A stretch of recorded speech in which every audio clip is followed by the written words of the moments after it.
Hi everyone, my name is Dr. Anne Luce. I'm a principal academic in the Faculty of Media and Communication. I'm also the Technology Enhanced Learning Theme Leader in CEL. I'm here today to talk to you about Brightspace. Now, some of you are watching this right at the beginning of a Brightspace training session. If that's the case, welcome to the club. Some of you are watching this having been on Brightspace for possibly all or some of this last academic year. And this video for you would probably be more about, right, what do I do now? Let me just tell you about my journey through Brightspace. When we started and went on it last September, I can't say I was the most enthusiastic member in my department. I had been teaching for a long time. Everything was working on my BU. Why exactly do we have to change? I don't have any time. Don't you realize that I have so much research to do? You people are asking too much of me. That was pretty much my standard response. But we had to go on to Brightspace and students were expecting their unit guides. And while it did take me a while to get up and running in Brightspace, I have to say now, in hindsight, with pretty much a year, an academic year behind me, I have to say that it's been absolutely fabulous. Hands up, I was wrong. It's been great.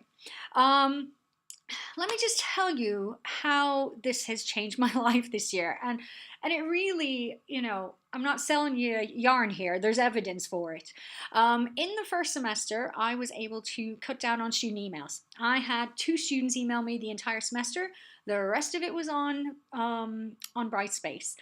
That kind of shocked me, so much so that I just kept checking my email to make sure it worked, and even called up learning technologists and IT services to make sure that my email wasn't broken because I was getting, no emails from students.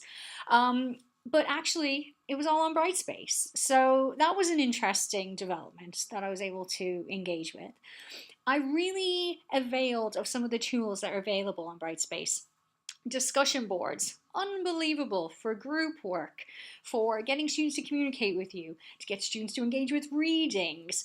I was able to get my students to engage in my classes in ways that they've never done it before. And I was quite shocked by it. So the tools that are available within Brightspace can really help you out in terms of that. I also started communicating with my students via video, which who knew that would become such a hit? I mean, I guess I probably should have known because that's how they're all communicating with each other on Snapchat and on Facebook Live and Instagram. But actually, it works. And again, I've had a massive student engagement around videos, and it's also cut down on the amount of work I've had to do in reiterating myself time and time again. I have been able to cut down on my marking this academic year. And no, it was not replaced by more teaching.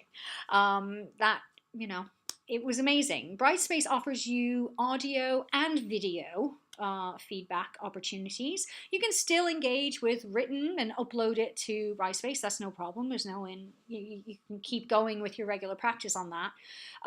But I was actually able to find that I was able to cut down on my marking significantly. So that's been a fan favorite, I have to say. And blended learning. I've actually been able to engage a lot more with blended learning this academic year. In terms of having some online and some face-to-face. So I will be continuing with that next year. Other things I've been playing with and hoping to engage with this next academic year, 18-19, is the virtual classroom, which I have actually tested out a few times now, and I have to say that will be happening going forward. And there's so many other tools. I can't even name them all here. But really what I wanted to do is I just wanted to tell you how great it is, but I also wanted to tell you that in my capacity as Technology Enhanced Learning Theme Leader, I will also be running some sessions, bespoke sessions, which will run in addition to what our fabulous learning technologists actually offer. So this won't be your initial Brightspace training 1, 2, and 3 that you'll have to do to get into the system. This is stuff like, here are some things that you could think about using in your classroom to save you time. I'll be running these sessions in June. because the rest of the summer I have to write a book.